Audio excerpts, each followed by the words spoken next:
So I know that over the years, I have shared a lot and I continue to share a lot about my own healthcare practices. Oh, okay. I think we're on now. Oh, the live video. You never know. There might be an outtake in there. So I'm here today to really talk more about my daily healthcare practices and daily healthcare routines. Like I was saying, I've shared a lot over the years about my own experience with chronic illness, which has been like a 15-year journey now at this point. And I made a rule one time that I don't recommend something to clients or friends or family really, except if I have tried it myself. There are definitely some exceptions to this if there's like specific supplements or something that I don't need. But really, honestly, over the years, I feel as though I really have tried it all. Like if I wrote a list of all the interventions and things that I've done and tried, it would be very, very long.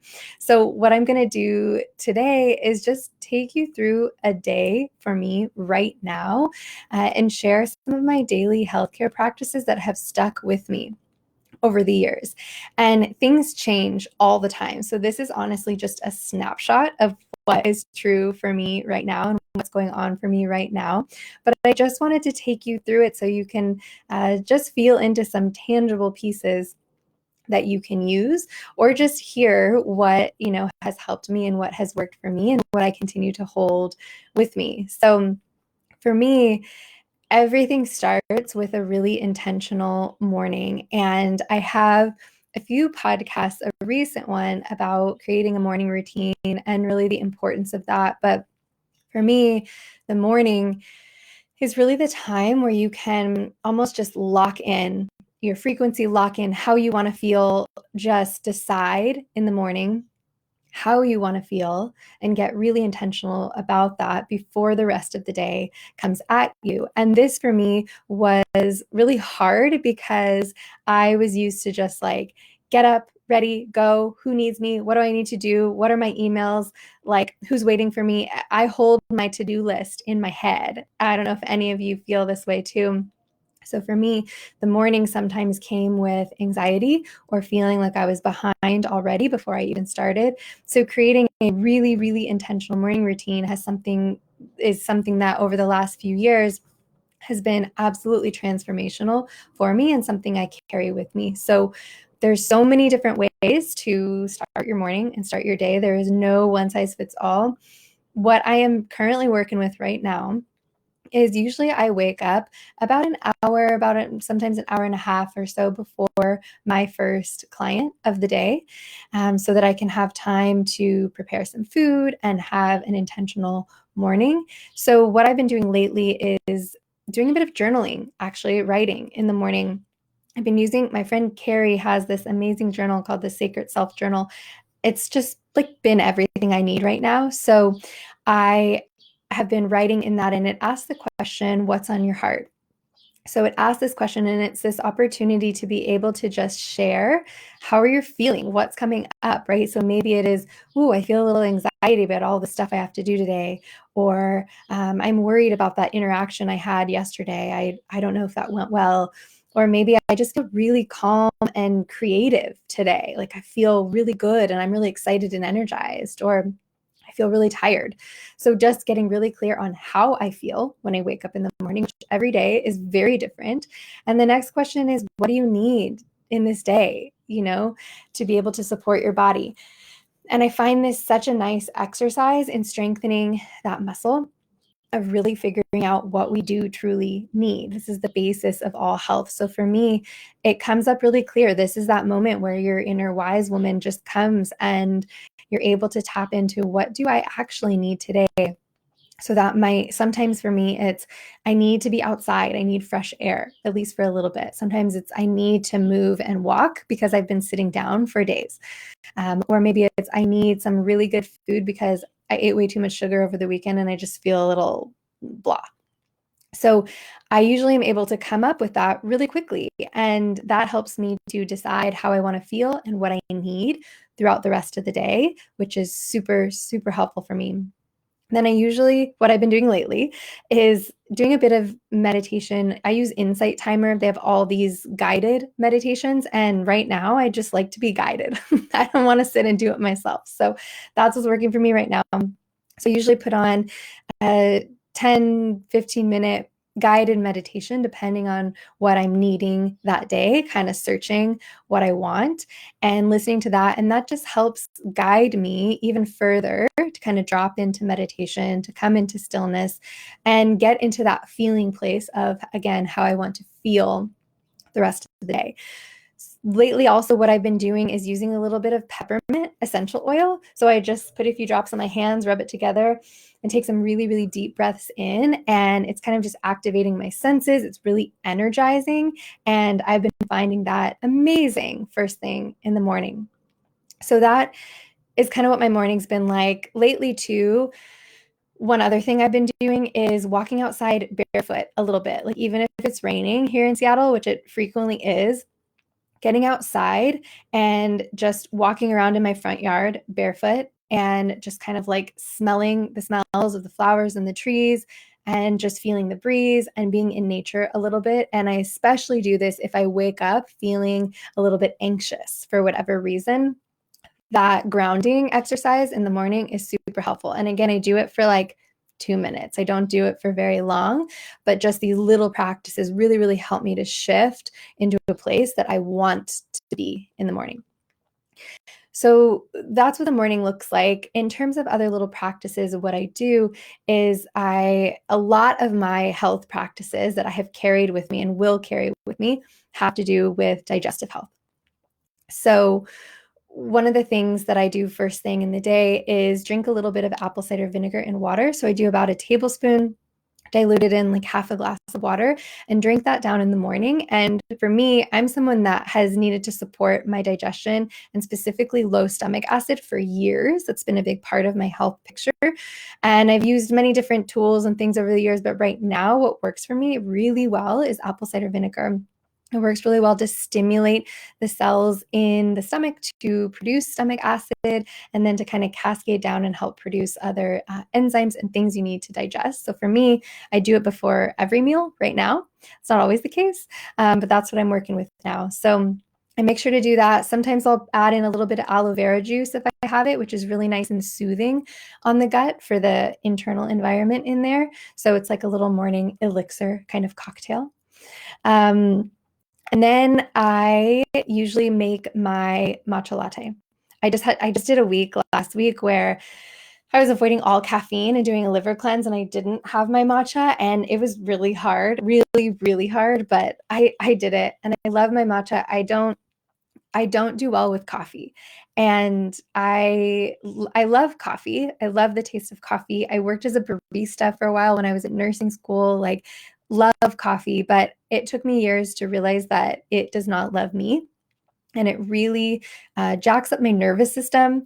It makes me feel a little more like flushed and inflamed. It irritates my gut. It's just, I had to break up with coffee over the years, and it was a really rough up and down kind of breakup. And now I use matcha. It has caffeine in it, but it's a much more gentle stimulant. And for me, it feels really good in my body. So I have a matcha latte recipe I'll share, but I use a little bit of coconut milk or coconut butter and a little bit of collagen protein in there with it. And that helps to keep my blood sugar balanced. So another big piece for me always throughout the day is considering my blood sugar balance. I really easily can have blood sugar lows. So I have to be really conscious about eating regularly, having snacks, and having enough protein and fat and fiber in my meals to keep a steady, even blood sugar balance, and makes a huge, huge, huge difference for me. So my matcha is something I drink in the morning, but I make sure that I've got a little bit of that protein and fat there too to help keep me full and more steady in my energy. So that is what I do. Then I usually take my supplements, which again, supplements change all the time. I've been on so many different things, ups and downs, sometimes none, sometimes lots. What I'm working with right now, I even hesitate to share what supplements I'm taking right now because it's just so individual. But what I'm taking right now in this small snapshot in time, taking some vitamin D, taking a B complex, some methylated B vitamins. I have MTHFR gene mutation is something I know about myself, so I know I have to support methylation and detoxification pathways.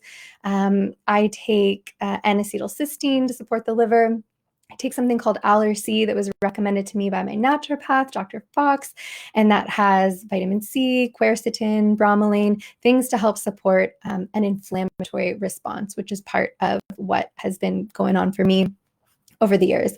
I'm also I take milk thistle dropper tincture in a little bit of water, and that is to support the liver as well. So I'm in a big liver support phase right now in the spring too.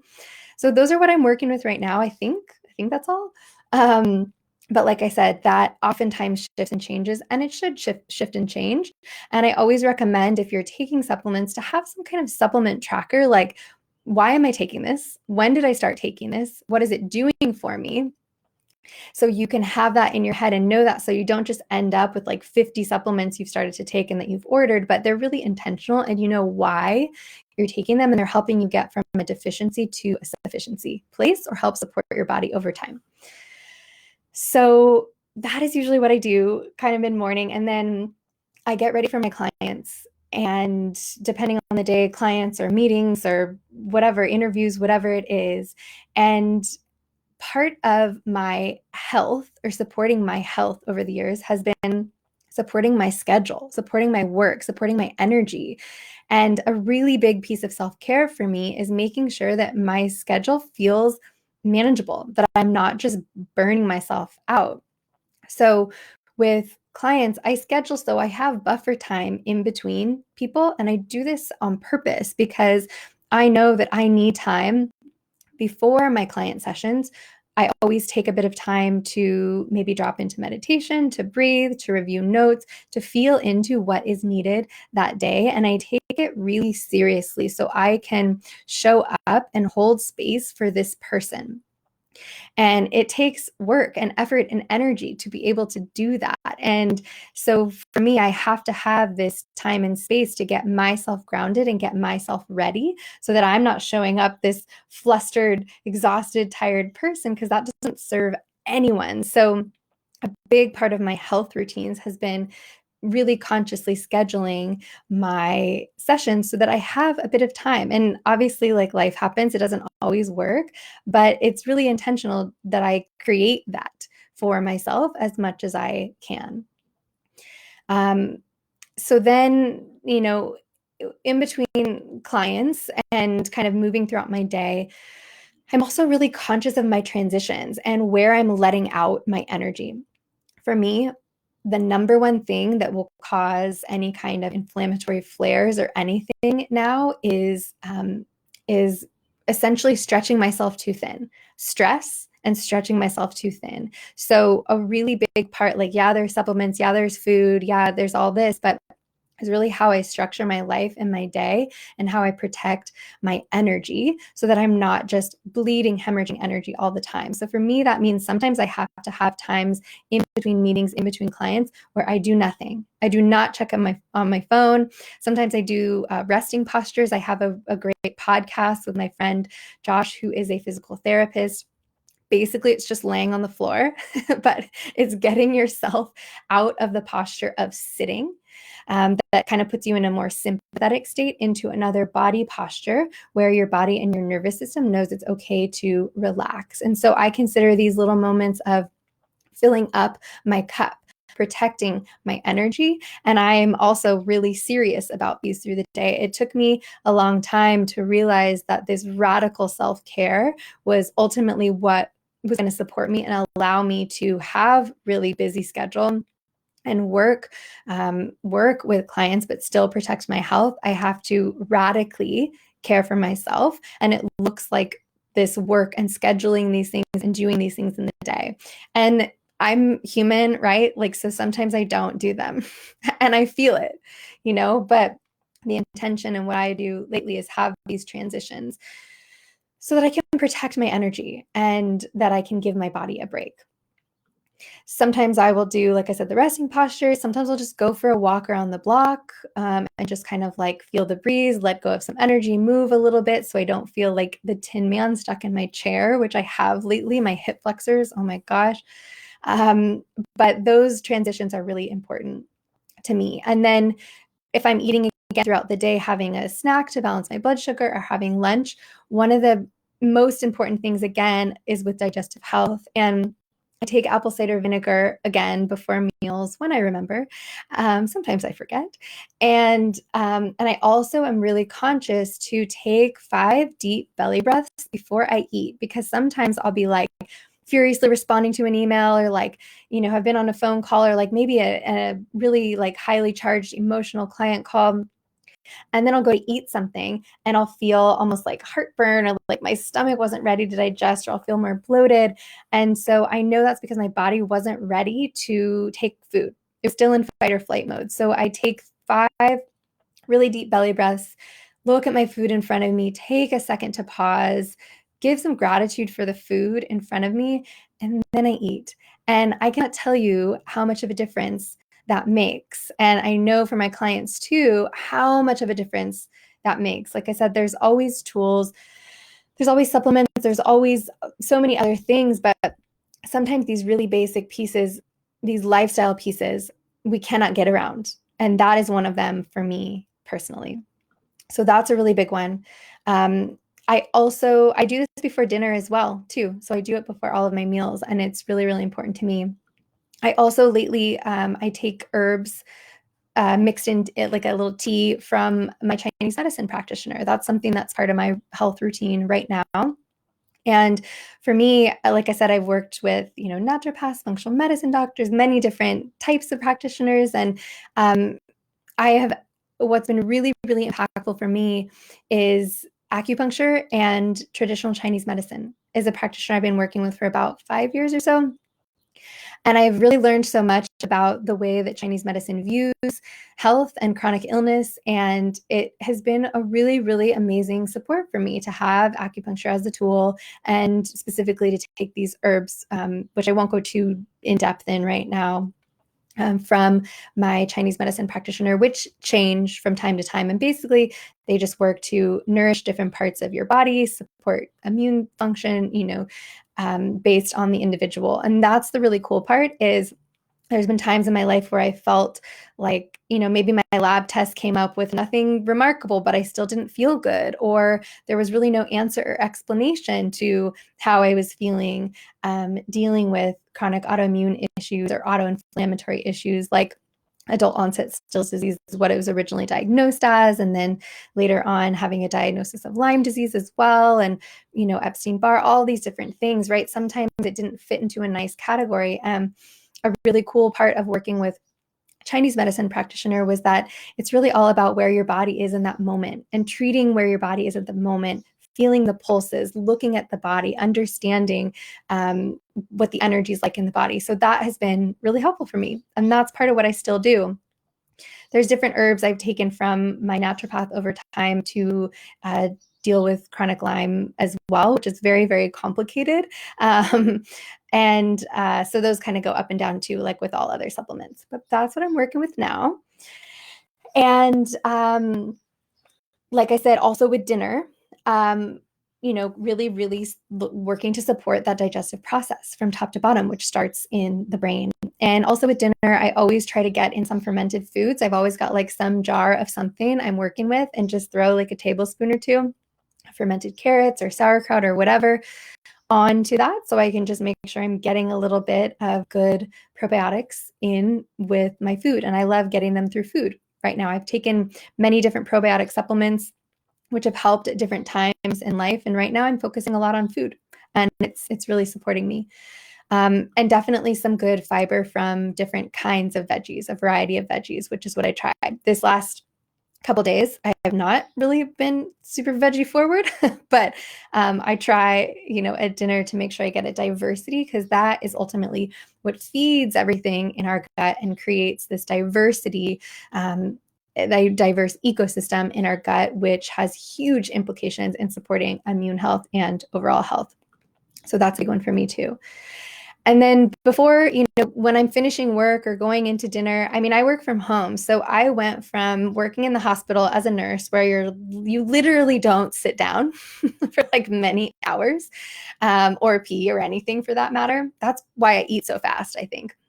And I have to really consciously slow down to sitting a whole lot more. So for me, having these transitions and working from home, which I'm going to do a more in-depth post about as well, has been really, really important for me. So any kind of mindful transition, moving from workday into the rest of my day is super important. So I don't carry everything with me. So again, anything done with intention, like the morning routine, it doesn't really matter what it is.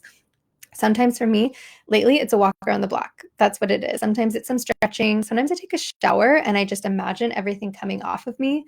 Sometimes I do another 10-minute guided meditation that helps release energy from that day or just release thoughts and stress.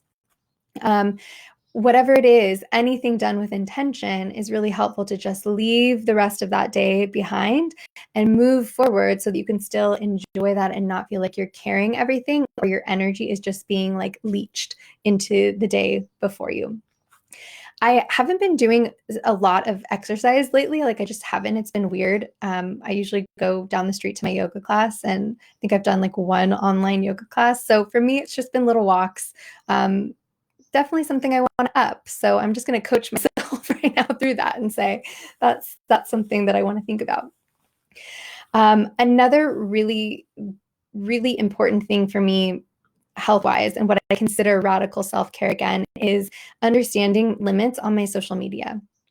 And for me, it's really hard because a lot of my work is on social media and how I connect with people is on social media. And I know that it's a big energy drain for me. And I have to protect my energy. I have to hold on to my energy and create these boundaries. So I have rules. Basically, I put my phone away at like 7:30 or 8, plug it in, leave it, and it's done. I don't look at it again. And I will look through and kind of see what's my schedule the next day. So I have it in my head, but I leave it and I'm done with that and allow myself the time to just be present and not be scrolling, to be able to help me wind down and to not get emotionally involved or connected in anything is one of the most important things I do for my health. So you can see all of these pieces here when I talk about health routines. They come in a number of different ways. And these ones that stick with me are the ones that have really, really made a big impact. So I encourage you to kind of look at all these different pieces for you. So some might be food, some might be supplements, some might be how you structure and schedule your day, some might be how you transition out of your day, some might be your social media limits. It's going to be really different and interesting to see what works for you.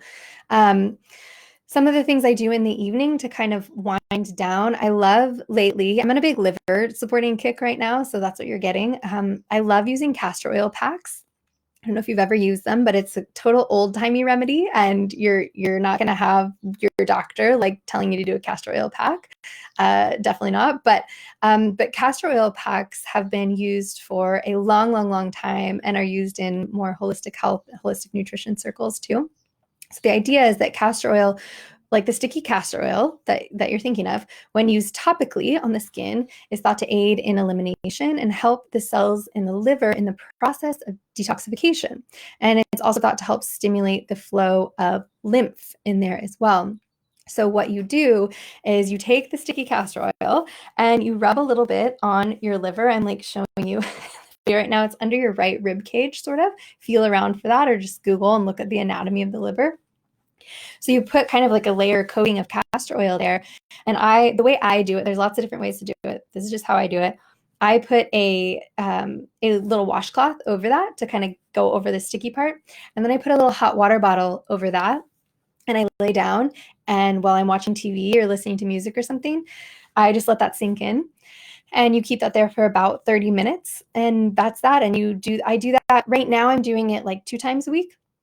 But that definitely fluctuates. Sometimes I don't do it and don't feel like doing it. But right now, it's one thing I'm using to support my liver. And it's really relaxing in a really beautiful way to support that organ. There's a lot of different ways, but I really like that one.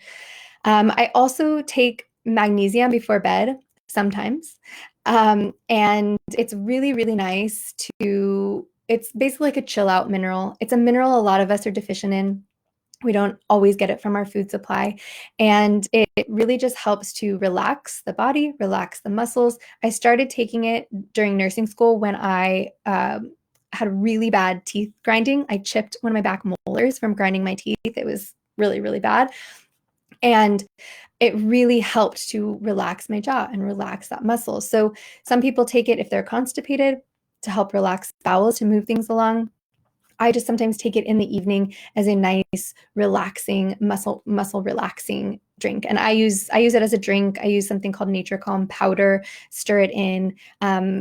Again, you want to check in if that's right for you. All this is just what I'm doing right now, kind of sharing what's working for me, and all these things I've worked with different practitioners over the years and experimented on myself with. So that's definitely something you want to think about.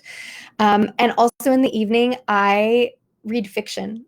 I read fiction, I read stories, because if I read anything that is more learning about nutrition or like anything about health, my brain wants to explode.